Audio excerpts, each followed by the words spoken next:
রমজান মাস স্বভাবতই আমাদের সারাদিন অভুক্ত বা না খেয়ে থাকতে হয়, তাই এই রমজানে বা এই রোজায় আমাদের পানিশূন্যতা দেখা দিতে পারে। অবশ্য বর্তমানে যে আবহাওয়া, তাতে এই পরিস্থিতি আমাদের পানিশূন্যতা হবার সম্ভাবনা কম বললেই চলে। তবে সামনে আসছে তাপমাত্রা বেড়ে যাবার দিন, তুখোর রোদের দিন। তখন হয়তো রোজাদারদের দেহে পানিশূন্যতার সম্ভাবনা দেখা দিতে পারে।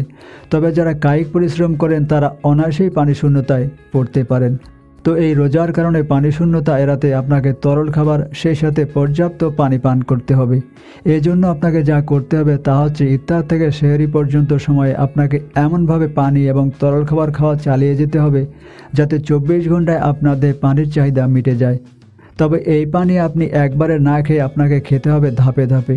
এছাড়াও পানি ও তরল খাবারের পাশাপাশি আপনি ফলমূলও খেতে পারেন, এমন ফল যাতে পর্যাপ্ত পানি থাকে। তো রমজান মাসে এই পানিশূন্যতা এড়াতে আমাদের কি করা প্রয়োজন সেটা নিয়েই আমার আজকের আলাপ। তো চলুন শুরু করা যাক। নাম্বার 1, পানি ও পানি জাতীয় খাবার খেতে হবে।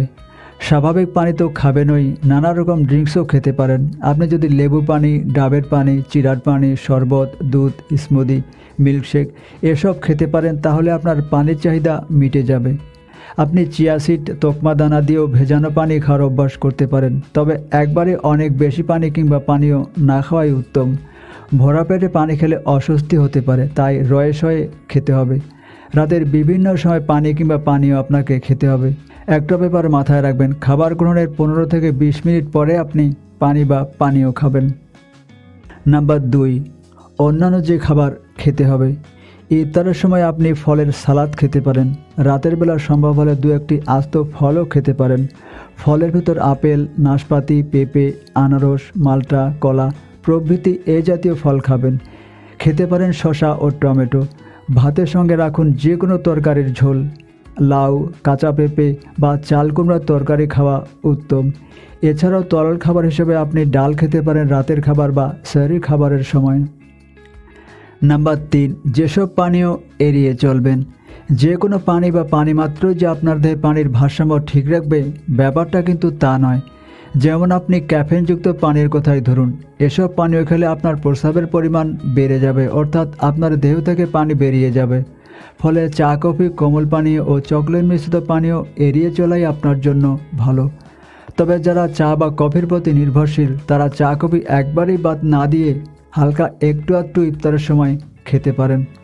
তাহলে আপনি রাতে পানির ঘাটতি পূরণ করার সময় পাবেন, আবার রাতের ঘুমও তেমন ব্যাঘাত ঘটবে না। তবে সাহারিতে চা, কফি, কোমল পানীয় বা চকলেট মিশ্রিত পানীয় এগুলো খেতে যাবেন না। এ সময় যদি আপনি ক্যাফেন গ্রহণ করেন, তাহলে দিনে পানিশূন্যতার ঝুঁকি বেড়ে যেতে পারে।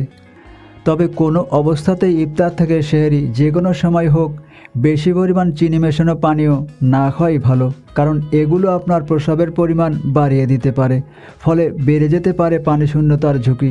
তাই কোমল পানীয় ও প্যাকেটজাত জুসকে না বলুন। এছাড়াও চিনি মেশানো যে কোনো পানীয় আপনার ওজন বাড়িয়ে দিতে পারে। এখন ঘটনা হলো, পর্যাপ্ত পানি আপনি খাচ্ছেন কি না কীভাবে বুঝবেন? পর্যাপ্ত পানি আপনি খাচ্ছেন নাকি খাচ্ছেন না, এটা বোঝার জন্য প্রস্রাবের সময় প্রস্রাবের রং খেয়াল করুন। যদি আপনার প্রস্রাবের রং হালকা হলুদ বা হালকা খড়ের মতো হয়, তাহলে বুঝতে হবে আপনার প্রস্রাব স্বাভাবিক আছে। আর যদি আপনার প্রস্রাব গাঢ় রঙের হয়, তাহলে বুঝতে হবে আপনার পানিশূন্যতা আছে। এছাড়াও পানিশূন্যতা হলে আপনার প্রস্রাবের পরিমাণও কমে যেতে পারে। মুখ ও ত্বক শুষ্ক হতে পারে। চোখ বসে যাওয়ার মতো সমস্যাও দেখা দিতে পারে। এমন পরিস্থিতি দেখা দিলে বুঝতে হবে এখন থেকে ইফতারের সময় থেকে আপনাকে পানি একটু বেশি খেতে হবে। দর্শক, আপনার কি কখনো এমন হয়েছে? হলে কমেন্টে জানাবেন কিন্তু। তো আজ এ পর্যন্তই, কথা হবে পরে কোনো এপিসোডে। আল্লাহ হাফেজ।